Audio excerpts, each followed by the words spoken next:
Hello, and welcome back to Ask Dr. B. So, this video begins a four-part series on domestic violence. This series was inspired by a question that came in from one of our viewers. This is someone who lives in the UK who asked that their identity be protected because they're uncomfortable sharing publicly who they are because their concern is about someone, either a family member or friend, who they believe is a victim of domestic or intimate partner violence. And they don't want to do anything that could jeopardize that person's safety. But they wanted to ask a question about how do you recognize the signs and how can you help? So that inspired me to think about this is such a huge topic, such an important topic that affects so many. So I'm going to break this up, as I tend to do, into chunks because I think it's easier to digest it. And the first chunk today, I'm going to focus on, in this video, I'm going to focus on basically an overview of what we know about domestic violence and interpersonal intimate partner violence. Sorry. I'm thinking about domestic violence can include children and parents. I'm going to focus mostly on intimate partner violence, but I wanted to state that up clear that this area of domestic violence includes not just partners, but again, most of what I'm going to talk about is about recognizing signs and how to help someone, a man or a woman or a man, since it's mostly women, who are the victims of intimate partner violence.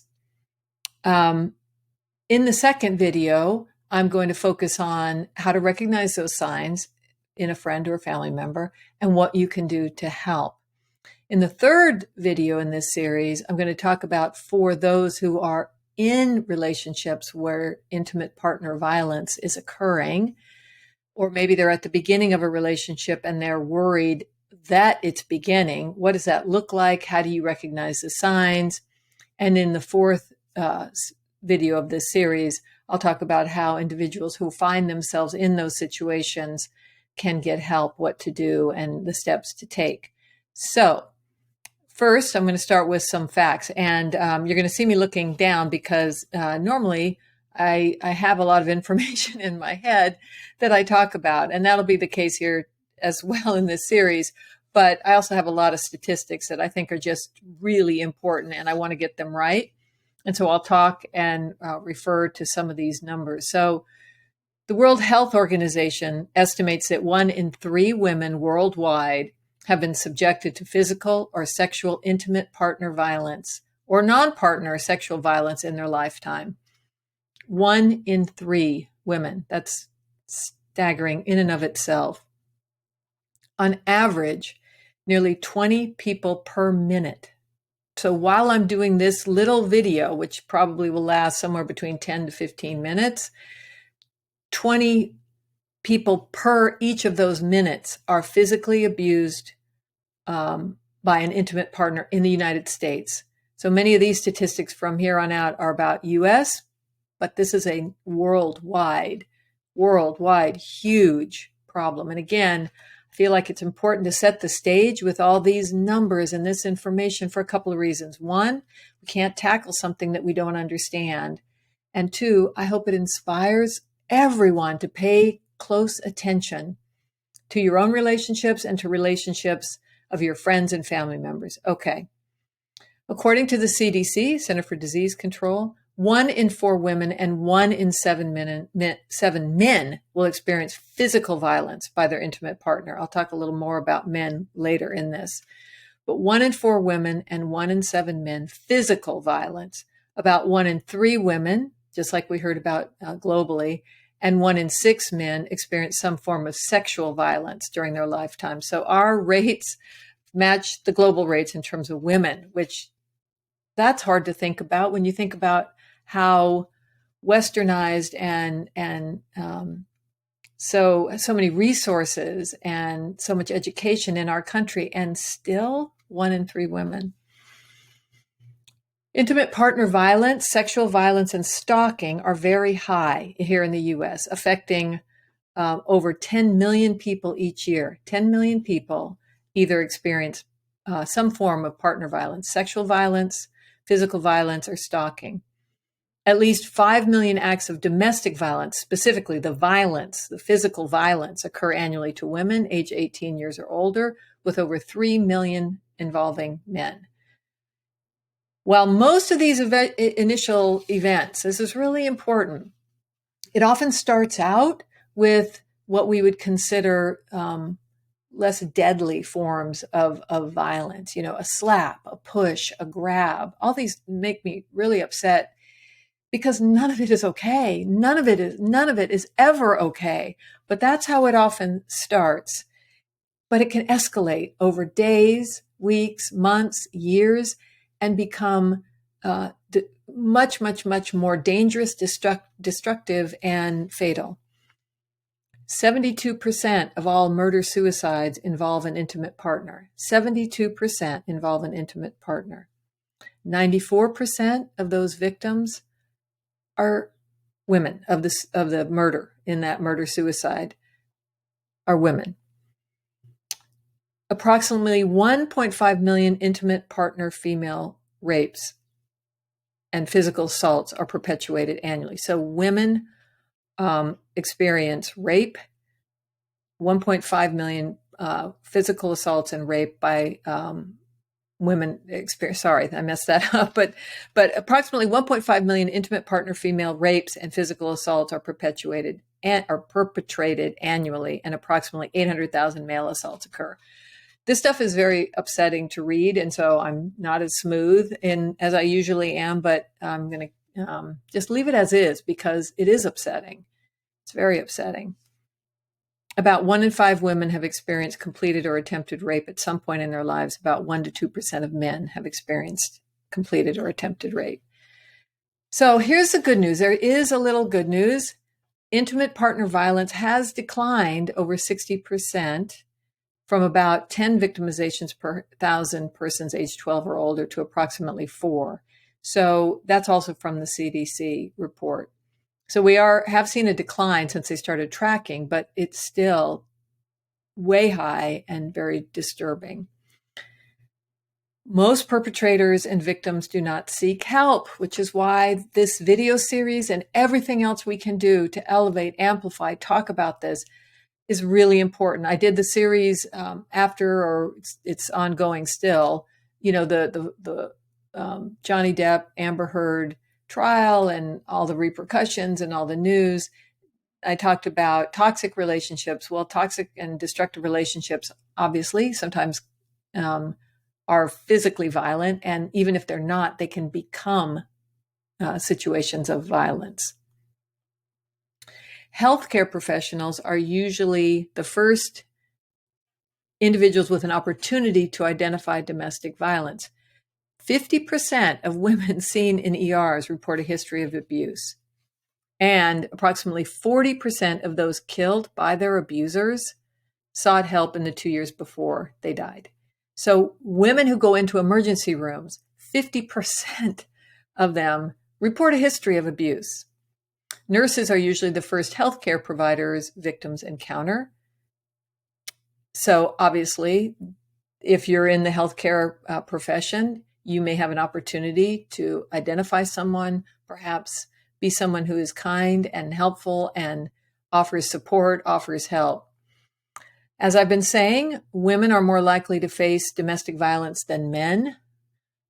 And if you're a Black woman, Indigenous woman, or a woman of color, your risk is even higher. Okay, so y'all know that I'm a child psychologist. I talk about kids and the impact of all this stuff on kids. So now for some more, again, disturbing and distressing, but important for us to set the stage. Approximately 45 million children will be exposed to violence during their childhood. Approximately 10% of children on any given year are exposed to domestic violence in that year. 25% are exposed to at least one event during their childhood.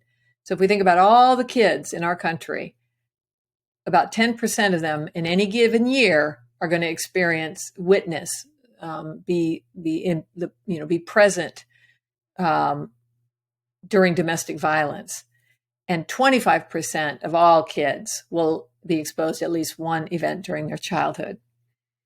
90% of those, you think of the 10% of the kids who are exposed at any given year, 90% are direct eyewitnesses to violence. So they're watching it. They don't just hear it. They don't just see the bruises on mommy or dad. They see it. Males who batter their wives batter their children at very high rates. So if we're not only concerned about the adults in these stories, we should absolutely be concerned about the impact on kids, because domestic violence at home causes all kinds of issues, emotional damage, and places kids at risk for all kinds of things. I'll tell you about some more of those. Children who witness domestic violence are at increased risk for dating violence and have a more difficult time with partnerships and parenting. Not surprising, because this is the model that they see. This is how they imagine that people in a relationship treat each other, which is very upsetting and frightening and destructive and dangerous. So the children who are exposed to intimate partner violence, they are victims, obviously, as well, and they go on to either be victimized or victimizers often. Children who witness domestic violence are at increased risk for post-traumatic stress, aggressive behavior, anxiety, impaired development across a range of areas, difficulty interacting with peers, academic problems, and they have a much higher rate of substance abuse. So again, those 10% of kids. So if you're a teacher, now I'm talking for a minute to the teachers who are watching this. If you're a teacher and you have children in your classroom who you suspect are maybe they're showing signs of some of these things now and they weren't before, perk your ears up, your eyes up, listen, talk to the parents, see what you can glean from interactions, because those kids may be witnessing abuse. They also may be obviously the subject of abuse themselves. As I said, children exposed to domestic violence often become victims of violence. Estimate is that 80% of domestic violence victims abuse or neglect their children. So when you're being abused yourself and you can't protect yourself, it's likely you can't protect your children, whether it's from outright abuse or neglect. So the ripple effects of domestic and intimate partner violence are massive. And also we know that abused teens that are in these circumstances where they're either witnessing, they're also part of it, are much less likely, and they often find themselves on the streets earlier and experiencing, dropout at a higher rate. So again, ripple effects are intense. Okay. What do we know about domestic violence in the gay, lesbian, bisexual, and transgender community? We know that the rates are thought to be similar for heterosexual women. We know that there are more cases of domestic violence among males living with male partners than among males who live with female partners. So that those numbers that I gave about the number of men who are the victims of sexual and physical violence, it's more likely when they are living with their intimate partner is a male than when their intimate partner is a female, which we know that males in general are more physically violent across, how they die by suicide and these kinds of examples of violence. Females living with female partners experience less domestic violence than females living with males. So if we look at those numbers, in this case, lesbian couples have less intimate partner violence. The women experience less violence than heterosexual women who are living with male partners. Transgender individuals have a very high risk of domestic violence. I couldn't find great numbers, but it appears that transgender victims are approximately 2 times more likely to experience physical violence. Gay, lesbian, bisexual, and transgender victims may be reticent to report the domestic violence that they experience. Why? Because we still lack appropriate resources that are specifically focused for them. There are some great organizations out there, and I'll include some of those in the details below.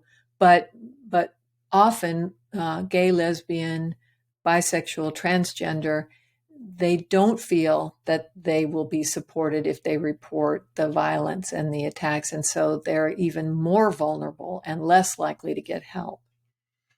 Okay, I talked about men a little bit. Domestic violence is perpetrated by men against women in general. However, females may exhibit violent behavior against their male partners. Approximately 5% of men who die, who are murdered, it's by their intimate partners. And while rape is primarily perpetrated by men, women engage in other forms of violence against men, all variety of violent acts, but they're less likely to engage in sexual violence such as rape. Okay, that's a lot of information to absorb, and I'm going to stop there for now and let us all just take a breath, take a beat, step back, start thinking about either you yourself, if you have experienced violence, if you know someone who may be experiencing violence. The other thing that I want to underscore is intimate partner violence doesn't only have to be physical violence. It can be sexual violence, not just rape, but it can be, abusing someone in the sexual relationship as well, not respecting the individual or humiliating them in ways, degrading them in ways in the sexual relationship. It can also be emotional abuse, psychological aggression, and psychological destruction, really, to the individual. So think about, people who may be experiencing this kind of violence. And in the next video, I'm going to talk about how to recognize signs, indications that someone, a friend, family member, may be in a domestic violent situation or be experiencing intimate partner violence. Thank you so much to the person who sent in the question to stimulate this really important series. And thank you all for watching and for looking out for your own well-being and the well-being of those you love. Thank you.